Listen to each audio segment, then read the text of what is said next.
Hi, I'm Hope Madden, writer-director of Obstacle Corps, and you're listening to the WrestleHorror podcast.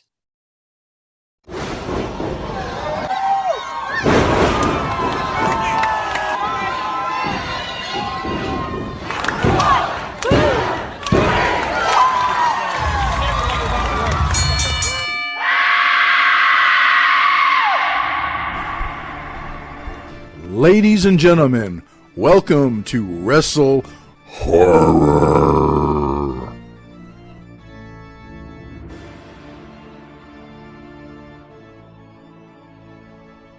Greetings, viewers and listeners. Meathook Jim here, the WrestleHorror podcast. With me, as always, my co-host Donnie Hoover. Donnie, you almost didn't make it on this show. What's up with that, man? Yeah, I had to have emergency surgery on Tuesday at the Buckeye game Saturday, and during halftime, my stomach started hurting real bad. And long story short, I ended up at the hospital on Monday, and they took my appendix out on Tuesday. So I'm a little loopy and tender today. So let me ask you this, Donnie. It wasn't Jason that took out your appendix, was it? No, that would have been awesome. I'd have loved that.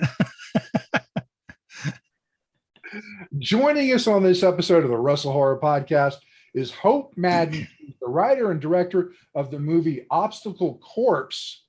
Hope, welcome to the show. Thank you both so much for having me. I appreciate it. So let's talk about your movie. Tell us a little bit about Obstacle Corps. It's got a unique title and it's got me intrigued. It's a story of a young woman who wants to convince her kind of survivalist father that she can in fact take care of herself and make it on her own. And to do that, she accepts an invitation to one of those like sort of elite mutter style obstacle course races, foot races. And she convinces her best friend to go along with her. And then when they arrive, what they find is that she's kind of been duped. The people who run the race, one of the obstacles is in fact to kill another runner. So she's there being hunted and obviously has to find out if she does have what it takes to survive. And I think the thing about it that maybe the synopsis doesn't give away so much is that it is a comedy. It's a very, very funny film. Okay, so it's like a dark comedy. It is. Okay. Actually, my producer, when he first read the script, said that it felt to him like Battle Royale meets Caddyshack. What a unique combination. Right?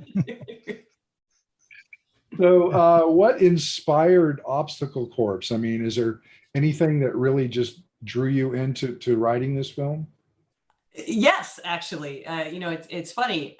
My husband runs races like this. And some years ago, I was supposed to run one with him. It would have been my first one. And I wound up in an orthotic boot and wasn't able to participate. But I did go along and just sort of observe. And in a way, it was better because I wasn't so preoccupied and nervous and, just thinking about whether or not I guess had the upper body strength to do these. I was paying close attention to what was going on. And one of the things I thought was interesting is that so many people show up in costume to run these races, which seems crazy to me because they're hard and you think you wouldn't want any impediments, like a full Chewbacca suit, which happened. And I thought, usually you have to sort of jump over a pit of fire. And I thought that fur is going to go right up. And then I think another thing about it was just the sort of the particular type of competitiveness and the sort of rah and the speechifying and things. And also I'm afraid of the woods, and these are always set in the woods. So all of this kind of came together in my head as this bizarre sociological experiment. And because I'm afraid of the woods, I think my mind was already at sort of a creepy place. So I kept seeing these obstacles and just envisioning doom. I'm like, oh my God, people are going to die on this. And immediately I would picture how people died on these obstacles. And then I thought, well, I got to write these down. So you had a vision as to how people are going to die. Are there any unique kills in this film? There are. It's funny that you asked that. I wrote the script first, obviously, but I wrote the script a while ago and submitted to a lot of different film festivals. And one of the awards we won was Best Kill for one of the one of the different murders. And it was actually, I mean, the film is very character driven. It's just actually, I think my favorite thing about the film itself is I really like these characters very much. But there are a lot of fun, maybe it's the wrong way, but ways to kill people on these obstacles. And I think that was part of the reason that it turned out to me to be such a fun and funny kind of a horror film, because it's almost like, Saw, they have those contraptions that are just waiting to kill you, except that these, once you see them, there's something so ironic about the idea. It's almost like when sort of playground, rides will kill you, or theme park rides. I mean, they're meant to be fun, they're meant to be this fun adventure, but there is clear doom possible in each one of these. And I thought that was just an interesting thing to explore. So you've definitely got a twisted mind. We're kind of people. Kind of people, definitely. I love twisted mind. I watch horror films, and I'm always looking for that unique kill. Mm-hmm. And one of the most unique I've seen recently, we actually had him on our show a few shows back, David Howard Thornton from Terrifier. Sure. He played Art the Clown. Yeah. And the hacksaw scene was just like. Actually, it's funny. What that made me think of when I saw it was Bone Tomahawk, and a similar kind of. Did you see that one? Which is just a favorite of mine, and a similar kind of dismemberment that went on in that film. It just came out of nowhere, and you're like, "Oh wow, this is a horror movie." Donnie, I think you had a question brewing there. Oh yeah, I was just going to ask her a little bit about herself, and ask a little bit about who Hope Madden is. And is this your first film that you've directed and written, or because I know we met through a mutual friend, Jason Tostovan, that he has the Nightmares Film Festival here in Columbus, and so I was just curious if this was your first one or if you'd done any in the past. Jason Tostovan is actually our producer. So that's very exciting. And he's a great filmmaker himself. He's made, yes. I don't know how many, how many awards he's won for the different films that he's made. So we're so excited to have him kind of guiding us through this. It's our first feature. I've made 3 shorts, and they've all done pretty well for us, and it's, I would be afraid to tackle a feature without having some filmmaking, sort of under my belt. And so that's been a great learning experience, the short films.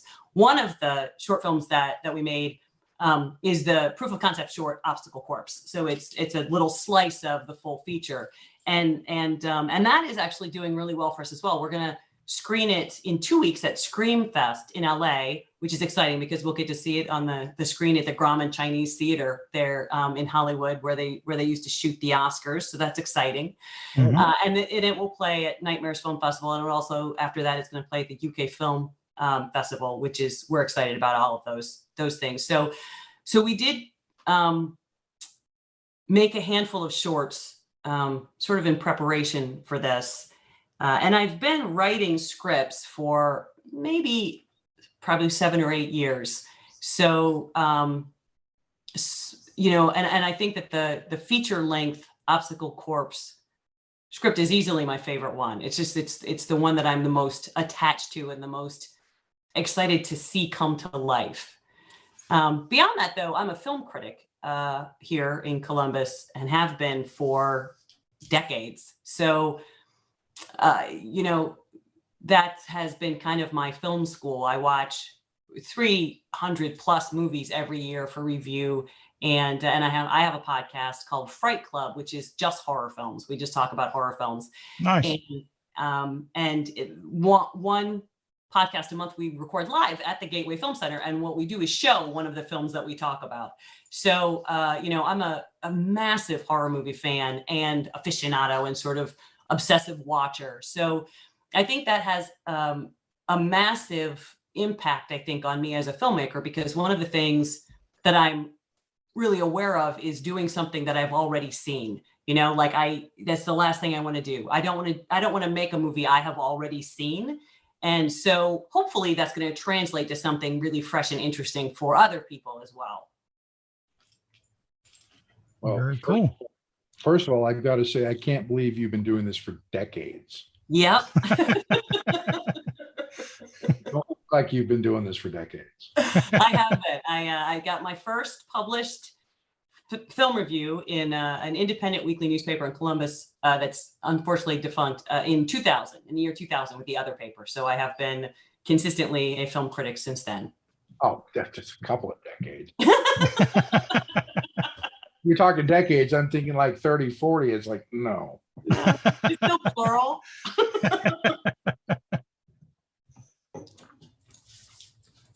So are you doing this film yourself? I know you and your husband, George, you'd like to do things together as a partnership. And you said this movie was inspired by his passions of doing obstacle courses himself. Yeah. So are you guys working together on this as a team or? We are, yes. It is a Mad Wolf production, and he is producing, as he has on the 3 shorts as well. And then he's also just really been a great partner all the way through, reading, I don't know, 30 drafts of it at this point. And we went together to do the location scouting, which was fun and creepy because of course it's set in the woods primarily. And, he's been a massive part of this from the very beginning. Very cool. So has all your locations been in the Columbus area? Yes, we're going to shoot at a handful of Columbus Central Park properties in Columbus, Ohio, and then we're going to shoot also in a wooded area in Logan. Nice. That'll be cool. I don't think I've ever met a horror fan that doesn't like the woods. That's kind of unique. I've started writing a backstory for my wrestling character into a horror character, and that was like my main premise was like I love the woods, I love Jason, so my character's going to be in the woods. It's like, it's funny though because I think I have been asked actually when we shot the short, and I got a little panicky. I was like, why would you write a horror film in the woods? Because I think I write what scares me. Like, I think that's why it winds up being scary, is because it scares me while I write it. So I don't suppose I have any choice but to be in the woods. So you're making that ultimate sacrifice for the movie. That's actually a really good idea, is to write what scares you. Mm-hmm. I mean, because if it scares you, it scares other people.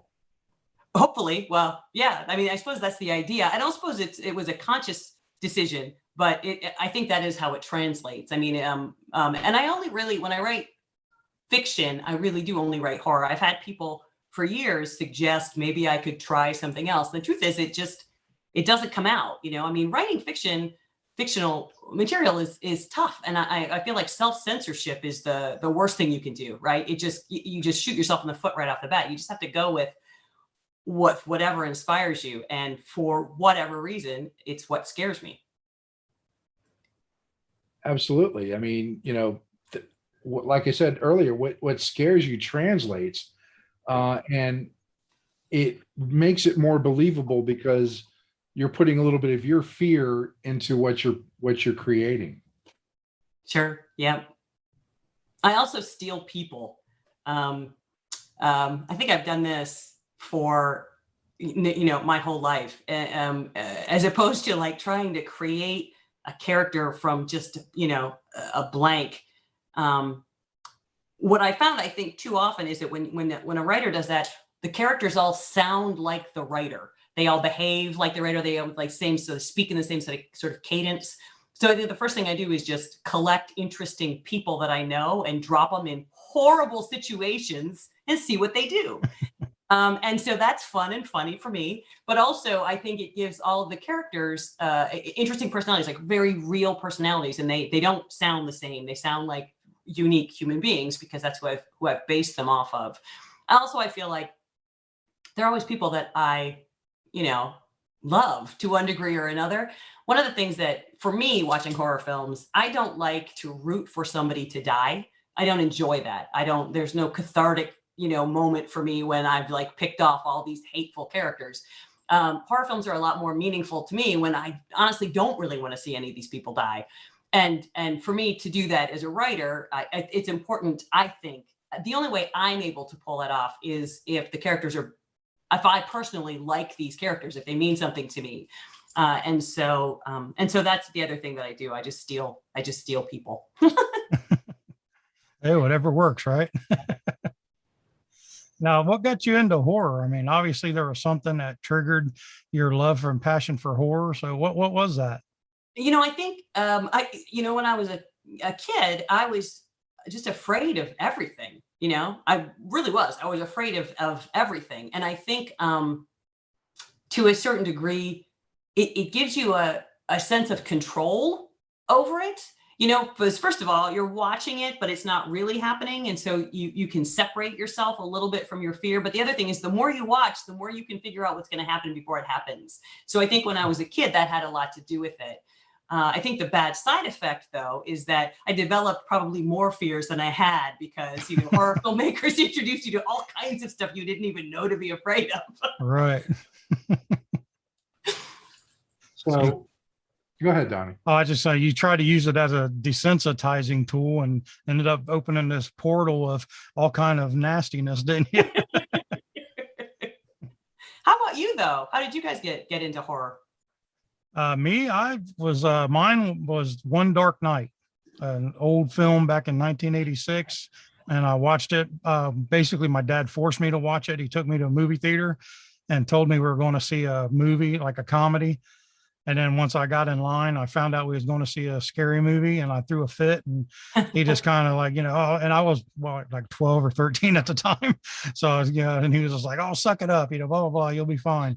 And so he kind of forced me to go in and watch the One Dark Night. And it was probably the best gift he ever gave me, because when I left there, I was like hooked. I was like, that was amazing. I need to see another one, and then I just been hooked ever since. And then I saw Friday the 13th, and that was my end all be all. So I've been a Jason fan ever since. Nice. Now, in my case, I'm a dichotomy, and I'll tell you why. Okay. Growing up, I was terrified of horror films. However, from the age of 4, I got great joy from scaring the crap out of my mom. I loved Halloween. Loved to dress up, couldn't watch a horror movie without being terrified. So bad that I sleep in my parents' room. I was so scared up until my early teens. I couldn't do it. It was just really weird. And when I hit the age of 18, a switch flipped. Huh. I mean, in high school, between the age of 16 and 18, I wouldn't even go watch the Rocky Horror Picture Show because of the word horror in it. Wow.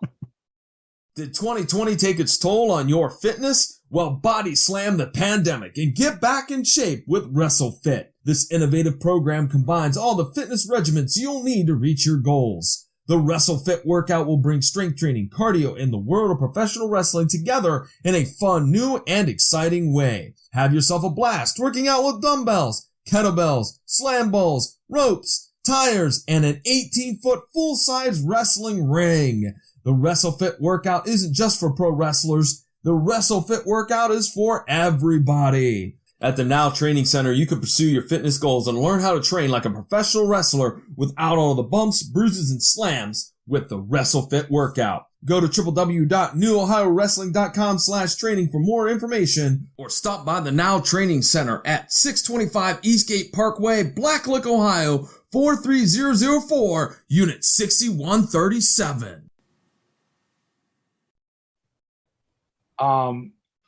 But I don't know what that switch was, but at 18, all of a sudden it's like, okay, you're a man now, suck it up.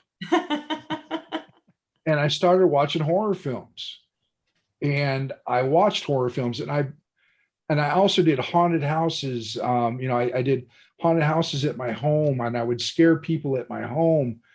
And it became an obsession to where I spent 12 years as a professional haunted house actor. Wow. I just recently retired. After I grew up in Florida, and that's where I scared a lot of people, but I didn't get professional until I came up to Ohio, and I worked places like Kings Island's Halloween Haunt. I worked at the Dent Schoolhouse. I've worked at national haunts like Netherworld, the Scaratorium, Indie Scream Park. There's a whole slew of haunts I've worked at. And when the first time I scared somebody and realized I was getting paid, it was like, hey, this is cool. And it just took off from there. And I can't go through a Halloween season without scaring the crap out of somebody. And even though I'm retired, that doesn't mean I'm not going to get out there at least once this season and go scare somebody. Mhm.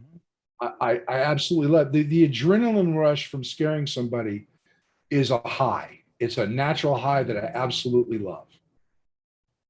And I've taught people how to do this, and I've met people that are so passionate about it.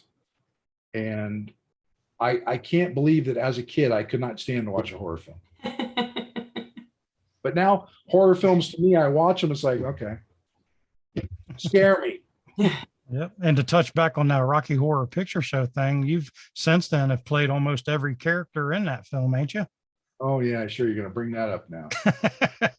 I didn't say they were good. I just said you played them. Well, I will say that in my 20s and 30s, we used to have a shadow cast that did the performance with the movie. And I have played every single character, including Frank. Now, bear in mind right now, I'm 6'4". Oh, okay. At the time, I was a lot lighter than I am now. And I learned how to walk in size 13 high heels. All right. But my primary character was Eddie. Okay. And I was even fortunate enough to meet Meatloaf Wow. time. And we talked about it, and he thought I was really cool.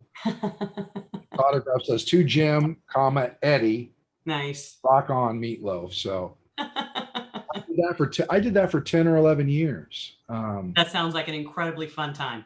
It was. And I miss it sometimes, but it's all part of a formative thing for me as far as horror goes. Even though it was a comedy, it has really boosted me into the performance arena. Yeah, it's a great one. I mean, that was one of the first, obsessive rewatches for me as a kid. It was something that I'm the youngest. I have a twin sister. We're the youngest of 6. And the older 4 siblings, actually quite a bit older than we are. My oldest brother is 18 years older than I am.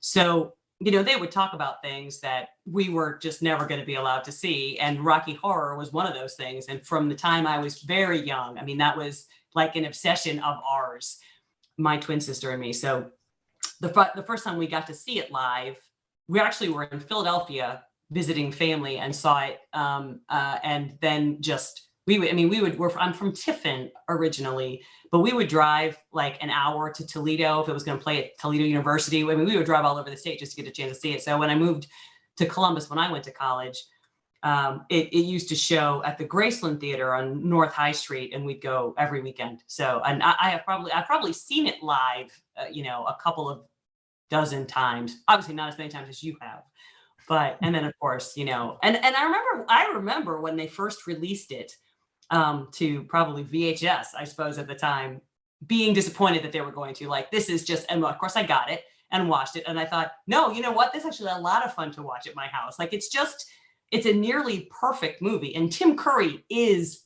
perfect in that movie. He's perfect. It actually upsets me sometimes that he wasn't even considered for an Oscar, because that is a perfect performance. Absolutely. I agree 100%. And I will tell you that remake they did a few years back, no. Was it like Glee? Was it like a TV show remade it? So Glee did it, but there was an actual remake. I think that was on TV as well, though, right? It had Laverne Cox as Frank. Yep, I think I do remember that. Horrible. That's too bad. You can't fix perfection, and that's what Rocky Horror was. Yeah. And I watched that remake once, never again. I'm a purist. Tim Curry was perfect. Yep. I've got the Broadway and the Roxy recordings as well. Nice. Where it was Tim Curry. He is the only Frank that makes sense.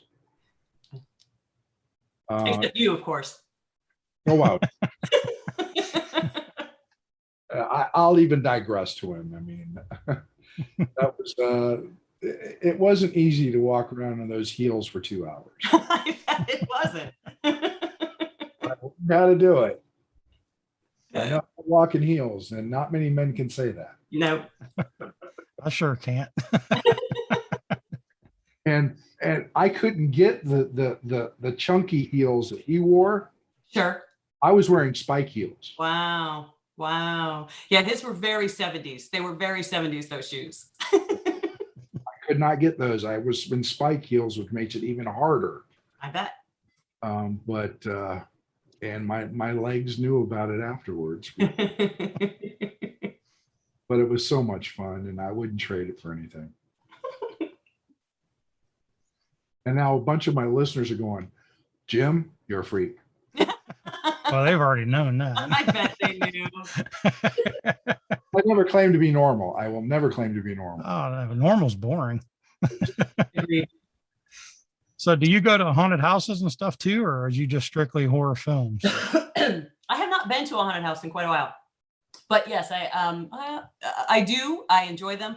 We went to the big Orlando theme park. Why can I not think of it? Haunted house. Universal A couple of years ago, and that was a lot of fun. That was really a lot of fun just to have such a massive scale in all of those parks. It was the year that Ash versus the Evil Dead was on TV, so they had an Evil Dead, one of their houses. That was super cool. I'm a massive Bruce Campbell and Evil Dead fan. They had a Shining. That was very, very fun as well. So that was a cool thing to do. And then we would go every year for years, we went to Cedar Point for in the Halloween season to go through their, haunted park. And that's always a lot of fun too. So yeah, I enjoy them. I've never even considered performing in one. I'm not really a performer, but I do like participating. Well, speaking of Cedar Point, I'm glad you brought that up. I plan on going up there again this year for Halloween Haunt because there is a musical group out there called Midnight Syndicate. Okay. And they produce Halloween themed music, and they've been doing this for 20 years. They've got 20 something albums, and what they produce is called a theater of the mind. You sit down and listen to their soundtracks. You can play a movie in your head. Nice.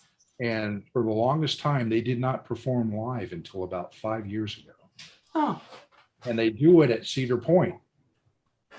Wow. And they're doing it at Cedar Point again this year.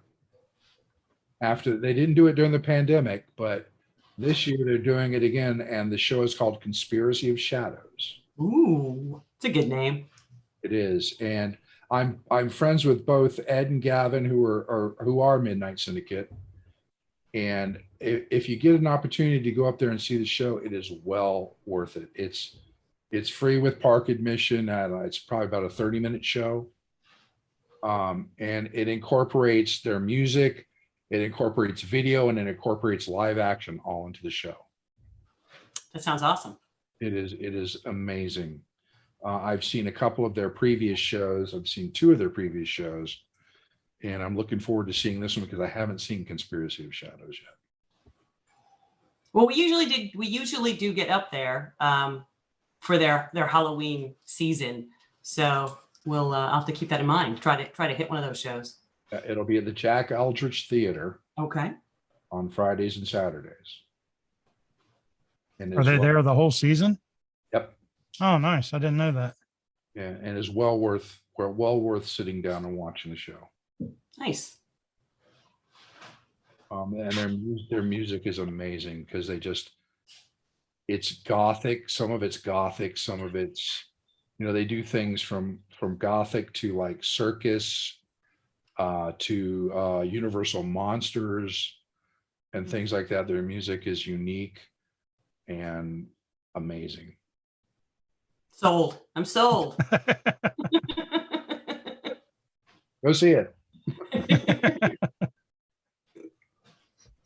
Now, if I could pick your brain for a second here, because we like to try to pull out nuggets of information from people, and just for the listeners out there, And being since you're on the director side of it, what would be like some tips for if somebody wanted to be a director, like what would be some do's and don'ts and stuff like that? Maybe some 101 tips, I guess.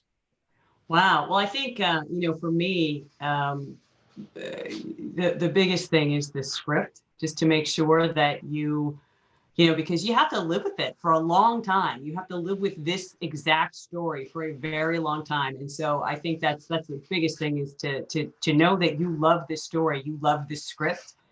And then another thing for me is I know the characters backwards and forwards, because in each of the cases, in my case, I've written the script. So I already know what I expect these people, how I expect them to behave. As I said, not just because I wrote it, because I already know the people they're based on. So, Right. and I've learned over, now a couple of these, that I need to be really clear in communicating that with actors. Like, I can't expect an actor to see what I see when they read a script. And I think that it took me a couple of films to really get that through my head, that I need to take the time to make sure that the actors see things as clearly as I would like them to see. On the other hand, I think my favorite thing about directing, because I've been a writer for a very long time, and it's a very solitary experience, which is fine. I'm fine with that. I enjoy it. But the first time I wrote something and we made it, like I made it with a team of people, it was so different than what I had written. It was so different than how I had seen it, because it wasn't just my perspective anymore. Like, somebody else had their thoughts on it. And you know what I mean? The cinema.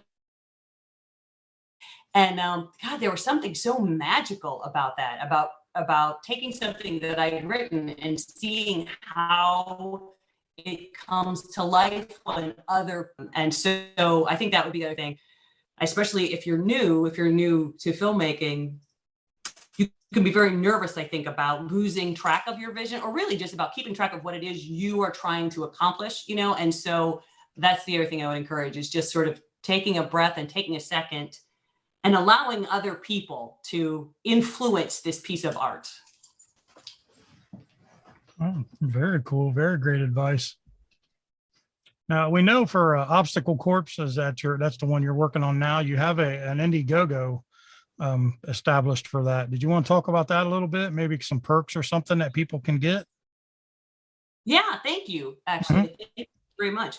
We do have an Indiegogo. It is, if you search Indiegogo under Obstacle Corpse, that will come up. You can also find it on Twitter. Obstacle Corpse X is our Twitter handle, and it's the pinned tweet, or on Facebook at Obstacle Corpse Film. It is the pinned post there.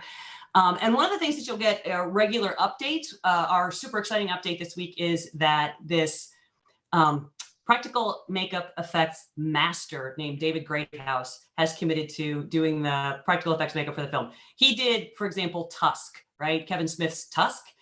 He did The Killing of a Sacred Deer. He did all the way back to Return of the Living Dead 3. Remember the one with the woman zombie with all the spikes and things? I mean, he's just, and he works a lot with Lucky McKee, so like The Woman and All Cheerleaders Die. I mean, the level of work is astonishing, and we're incredibly excited that he has agreed to handle our effects, to sort of be the lead there. We do have some really cool perks. We have, we have some perks that are kind of related to the film itself. You can get a wristband, a headband, the t-shirt, sort of, you can get a race bib, fit yourself for a whole running event if you'd like. And then you can also, we have other ones that are more involved in the film itself. That we have a screening party that you can come to. We have, you can help to pay for a kill, one of our kills, and we'll actually, name the kill after you and send some snapshots to prove that we're dedicating this kill to you each day. So we do have actually a lot of really cool perks at the Indiegogo. So I hope you will give it a look. Awesome. Well, I will say that I'm familiar with David Greathouse's work. So you're in good hands with his makeup effects. Yeah. He's made his rounds in the haunted house industry. And like I said, I've heard a lot about his work. So yes. Yeah, he has actually. Some years ago he directed a documentary about haunts, which was fascinating. I mean, you can tell from the film itself the respect that he has for that art. I mean, I think a lot of people don't see it, don't know how complicated and also passionate that whole area is, and I think he really brought that out in that film. Oh, I can't wait to see the finished product. Thank you. That's awesome. Yeah. Do you think it's time for the question now? I think you should pop the question. All right. All right. Got the question for you here. We ask everybody that we interview on the podcast. There's no right or wrong answer. Okay. We just like to get inside the mind of our guest and see if they're as twisted as we are, which most of them are. So that question is, and it's ironic because you're directing a horror film. The question is, you are the main serial killer in your own horror film. Okay. What is your go-to kill? Wow. What is my go-to kill?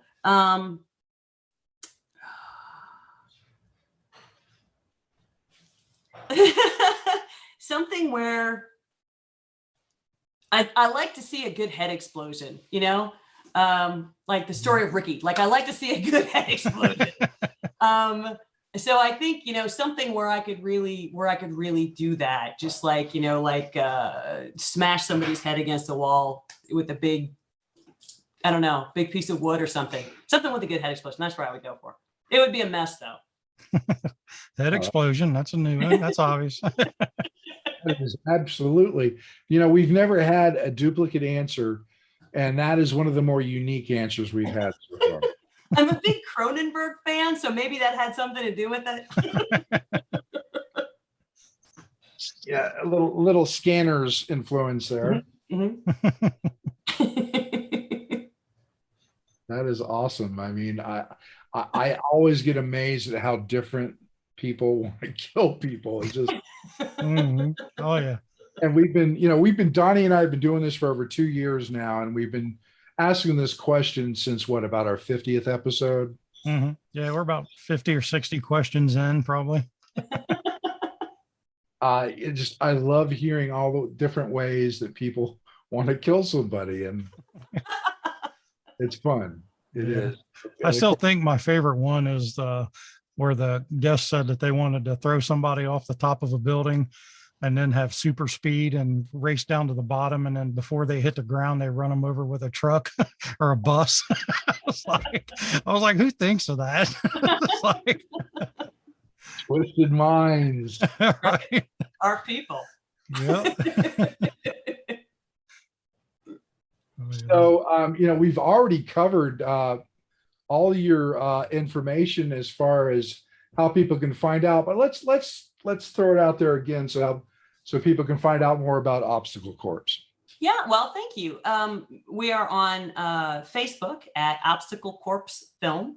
We're also on Instagram at Obstacle Corps Film, and on Twitter at Obstacle Corps X. Perfect. And how long is the Indiegogo going on for? Is it through the first week of November? Okay. So the best way to celebrate spooky season, I think. Absolutely, and people should get out there and help out this film because I want to see it. Intrigued. So get out there, donate, buy some merch. That's right. Help Hope out here because we want to see Obstacle Corps. So with that being said, Hope, it has been an absolute pleasure having you on WrestleHorror. I look forward to seeing more about Obstacle Corps as it gets closer to fruition. And thanks for coming on the show. This has been really fun. Thank you. Thank you so much for having me. It has been a blast. Yeah, no problem. Appreciate it. Yeah. So for myself, Meathook Jim, my co-host Donnie Hoover, and our special guest Hope Madden, writer, director, jack of all trades for Obstacle Corps Extraordinaire. This is Wrestle Horror Podcast, and we will catch you on the next episode. See you guys. Thanks for listening. Make sure you follow us on all of our social media outlets: Facebook.com/WrestleHorror, Instagram @WrestleHorror, Twitter @WrestleHorror, on YouTube at the WrestleHorror channel. And you can also find us on our website, www.WrestleHorror.com.